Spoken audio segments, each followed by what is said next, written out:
सार संग्रह का ये पार्ट 5 है, पार्ट 5 है। इससे पहले 4 पार्ट अपलोड कर चुके हैं, उसे जाकर प्ले लिस्ट पर देख लीजिएगा।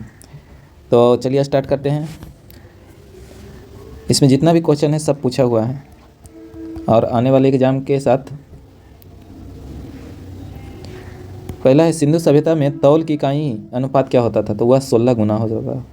16 गुना के अनुपात में होता था, जैसे 16, 64, 128 इस तरह से होता था। आगे की सैंधव सभ्यता के लोग यातायात के लिए किसका प्रयोग करते थे? तो दोपहिए का, चौपहिए का, बैलगाड़ी का, भैंसा गाड़ी का।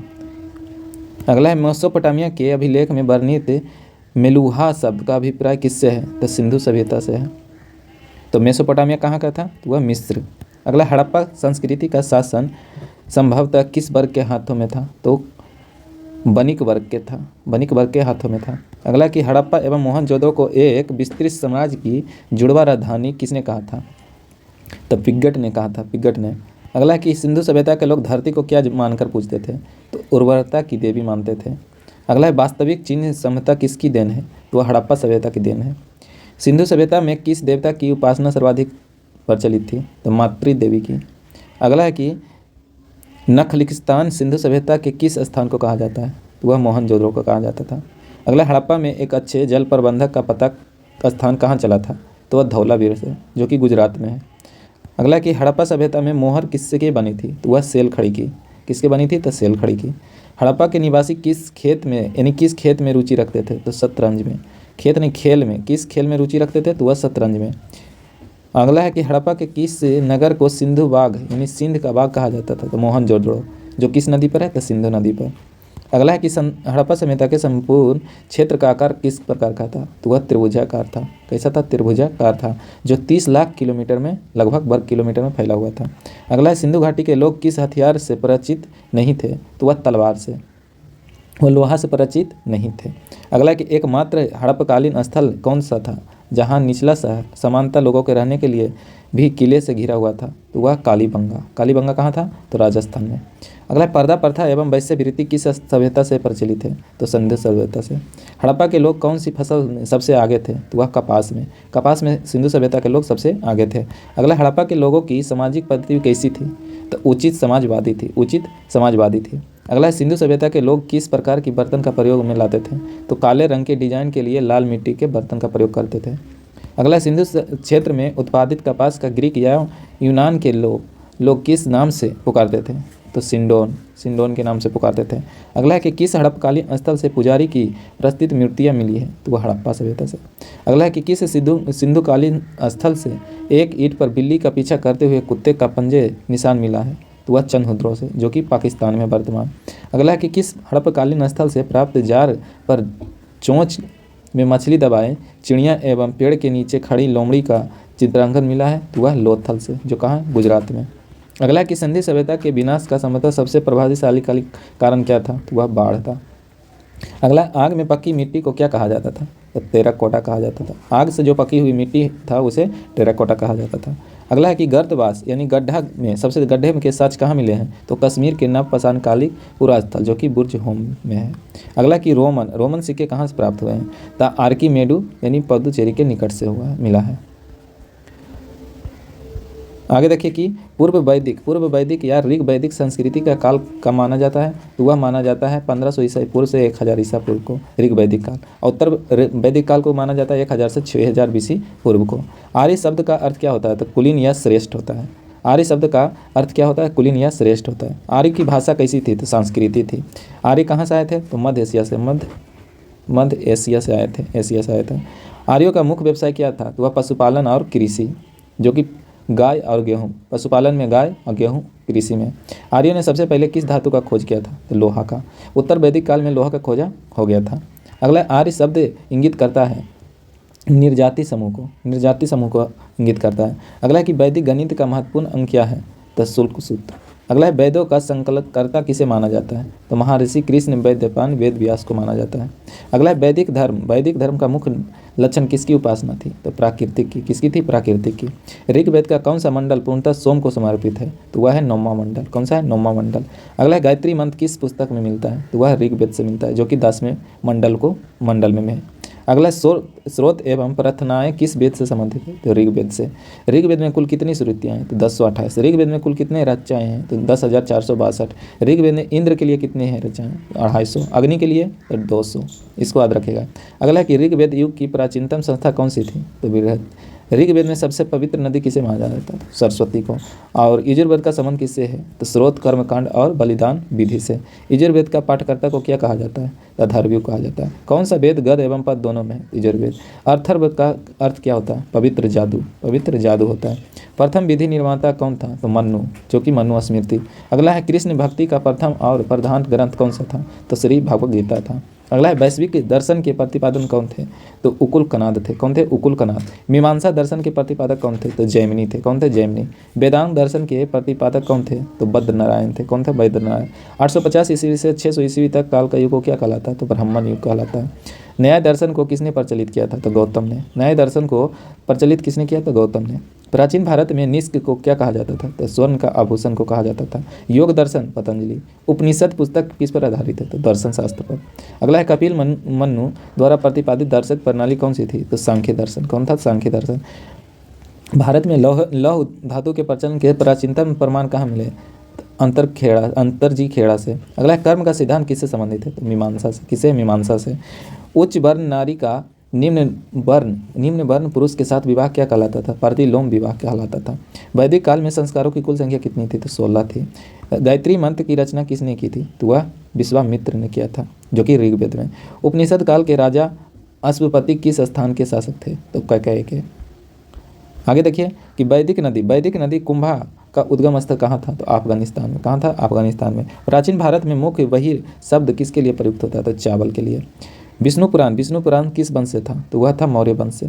मौर्य वंश कब से कब? तो 325 से 125 बीसी पूर्व। मत्स्य पुराण आंध्र सतवाहन वंश से संबंधित था, जो कि 230 बीसी से 220 एडी तक था।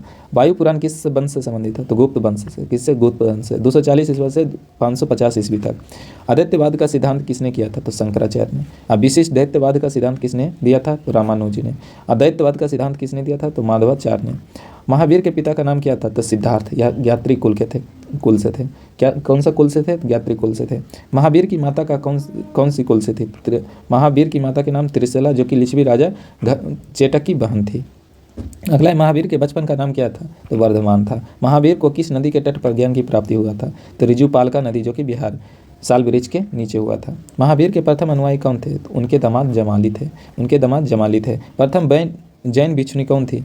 तो ददविहान की पुत्री चंपा थी। महावीर ने अपने शिष्य को कितने गंधर्वों में विभाजित किया था? तो वह 11 गंधर्वों में विभाजित किया था। ऐसा कौन सा गंधर्व था जो महावीर की मृत्यु के बाद भी जीवित रहा? तो आर्य सुधर्मा। अगला स्थूलभद्र के शिष्य क्या कहलाए? तो वह श्वेतांबर कहलाए। क्या कहलाए? श्वेतांबर। श्वेत वस्त्र धारण करने वाले जो थे। तो श्वेत वस्त्र ये 300 बीसी पहली जैन धर्म हुआ था। प्रथम जैन संगीति हुआ था 300 बीसी पूर्व में हुआ था, पाटलिपुत्रा में। अगला कि भद्रबाहु के शिष्य क्या कहलाते थे? तो दिगंबर, जो नग्न रहकर धारण करते थे। अगला है कि जैन धर्म के सप्तभंगी ज्ञान के अन्य नाम क्या है? तो स्कंदवाद और अनेकावाद। अगला है कि जैन तीर्थकों को जीवनी किससे ग्रहित है? तो भद्रबाहु द्वारा रचित कल्पसूत्र द्वारा। महावीर को निर्माण कैसे प्राप्त हुआ? तो मल्ल राज द्वारा श्रीपाल के राजप्रसाद में। अगला है कि महावीर की मृत्यु के बाद जैन संघ का अध्यक्ष कौन बना? तो सुधर्मन। जैन धर्म की पवित्र पुस्तक कौन सी थी? तो आगम कहलाता था। जैन धर्म को अंतिम राजकीय संरक्षण किस वंश के शासक ने दिया था? तो गुजरात के चालुक्य वंश ने। परिवृष्ट पर्व के रचयिता कौन है? तो आचार्य हेमचंद्र हैं। जियो और जीने दो किसने कहा था? तो महावीर स्वामी ने, जो कि जैन धर्म के वास्तविक संस्थापक माने जाते हैं। जैन धर्म में पूर्ण ज्ञान के लिए क्या शब्द है? तो कैवल्य। द्वितीय जैन महासभा का आयोजन कब और कहाँ हुआ? तो वह हुआ था 6ठी शताब्दी 512 एडी में बल्लवी, गुजरात में। अध्यक्ष कौन थे? तो क्षमा सरवन थे। अगला कि जैन तीर्थंकर ऋषभवेद का प्रतीक चिन्ह क्या था? तो वह सांड था। जैन धर्म के तीर्थंकर जो ऋषभवेद थे, उनका प्रतीक चिन्ह क्या था? तो सांड था। जैन तीर्थंकर पारसनाथ का प्रतीक चिन्ह क्या था? तो सर्प था, जो कि 23वें जैन धर्म थे। अगला है कि कौन से क्षेत्र पारसनाथ से संबंध होने के कारण जैन सिद्ध क्षेत्र माना जाता है? तो संवेद शिखर, जो कि झारखंड में है। अगला पाल वंश के किस शासक ने प्रसिद्ध विक्रमाशील शिला विश्वविद्यालय की स्थापना किया था? तो धर्मपाल ने। कहाँ है? तो भागलपुर बिहार में है। अगला है कि गुप्त वंश का कौन सा शासन देवराज तथा देवगुप्त के नाम से भी जाना जाता है? तो चंद्रगुप्त द्वितीय को। अगला, लोधी वंश के किस शासक ने भूमि के एक परिणामिक पैमाना गज ए सिकंदरी का प्रचलन किया था? तो सिकंदर शाह लोधी ने किया था। अगला है कि सल्तनत में सदका क्या है? तो एक प्रकार का धार्मिक कर था। सल्तनत काल में सदका क्या था? एक प्रकार का धार्मिक कर था। अगला है, सम्राट अकबर ने जैन धर्म के जैन आचार्य हरिविजय सूरी को क्या उपाधि प्रदान किया था? तो जगत गुरु के रूप। अगला, उस्ताद मंसूर और अब्दुल हसन किस मुगल शासक के श्रेष्ठ कलाकारों में से एक था? तो जहांगीर का, जो पक्षी का चित्रकार था। अगला है, होलकर ने अंग्रेजों से मसौदा की संधि कब की थी? तो वह जनवरी 1818 ईस्वी में तीसरे आंग्ल मराठा युद्ध में किया था। पेरिप्लस ऑफ द एरिथियन सी में आर्कीमोड बंदरगाह के किस नाम संबोधित किया जाता था? तो पेडुकू के नाम से कहा जाता था। अगला है कि अलादीन द्वारा निर्मित अलाई दरवाज़ा किस मस्जिद का प्रवेश द्वार था? तो वह था कुतुब उल इस्लाम मस्जिद का, जो कि दिल्ली में है। अकबर के अल्पायु होने के कारण 1556 से 1560 ईस्वी तक मुगल साम्राज्य का शासक का जिम्मेदारी किसके हाथों में था? तो वह बैरम खान के हाथों में, जो कि अकबर का अंगरक्षक था। अगला है कि अंतिम मुगल शासक कौन था? तो वह बहादुर शाह जफर था। इसे बहादुर शाह द्वितीय भी कह सकते हैं, जिसे रंगून भेजा गया था। अगला कि बौद्ध धर्म ग्रहण करने वाली पहली महिला कौन थी? तो प्रजापति गौतमी थी, जो कि उनकी मौसी थी। अगला है कि श्री भगवत गीता किस धर्म का प्रधान ग्रंथ है? तो वह भागवत धर्म हिंदू धर्म का। अगला है कि किस सातवाहन नरेश ने गथापसती नामक महत्वपूर्ण कृति की रचना की है? तो हाल ने। किस राष्ट्रकूट शासक ने एलोरा के पर्वतों को काटकर प्रसिद्ध कैलाश मंदिर का निर्माण कराया? तो वह कृष्ण प्रथम ने। अगला है, चोल शासक किस धर्म का अनुयायी था? तो वह शैव धर्म का था। अगला है कि किस युद्ध को जीतने के पश्चात शेरशाह सूरी ने दिल्ली पर अफगान सत्ता का स्थापना किया था? तो चौसा का युद्ध। चौसा का युद्ध कब हुआ था? 1540 ईस्वी में। आलमगीरपुर टीला जो 1958 ईस्वी में पता लगा कि वहाँ स्थित क्या था? तो उत्तर प्रदेश के मेरठ जिले में था। कहाँ था? उत्तर प्रदेश के मेरठ जिले में। ऐहोल अभिलेख किस शासक से संबंधित है? पुलकेशिन द्वितीय से संबंधित है। तोल्कापिलियम किस युग की महान कवि थे? तो संगम युग का। इलाहाबाद स्तंभ के लेखक का रचनाकार कौन था? तो हरिसेन था। कौन था? हरिसेन। किस मुगल शासक को शाह ए बेखबर के नाम से जाना जाता था? तो बहादुर शाह प्रथम को जाना जाता था, जिसे मुअज्जम भी कहा जाता था। अगला कि अंतिम मुगल बादशाह बहादुर शाह द्वितीय की मृत्यु कहाँ पर हुई थी? तो वह रंगून में हुआ था। 1857 में भेजा गया था, 1862 में इसकी मृत्यु हो गई थी। अगला है, फोर्ट विलियम कहाँ स्थित है? तो वह है कलकत्ता में, जो कि अंडमान निकोबार। अगला है कि रणजीत सिंह और ब्रिटिश ईस्ट इंडिया कंपनी के बीच 25 अप्रैल 1809 ईस्वी में कौन सी संधि हस्ताक्षर किया था? तो वह अमृतसर की संधि। सिंध विजय का श्रेय किस ब्रिटिश अधिकारी को जाता है? तो चार्ल्स नेपियर को जाता है, जो 1843 ईस्वी में। आगे देखिए कि जैन धर्म पहला हुआ था तो चंद्रगुप्त मौर्य पाटलिपुत्रा, यानी चंद्रगुप्त मौर्य के शासनकाल में, जो कि पाटलिपुत्रा में। अध्यक्ष इसका कौन था? स्थूलभर, जो कि 320 पूर्व में हुआ था। दूसरा हुआ था 512 ईस्वी में, जो बल्लभी गुजरात में हुआ था। इसका अध्यक्ष कौन था? समाज सरवन, जो कि गुप्त वंश से संबंधित था। तो ये आज का रहा सार संग्रह का एक टॉपिक जिसको लेकर आए थे। तो ये पार्ट 5 था। इससे पहले जितना भी पार्ट है उसको जाकर देख लीजिएगा।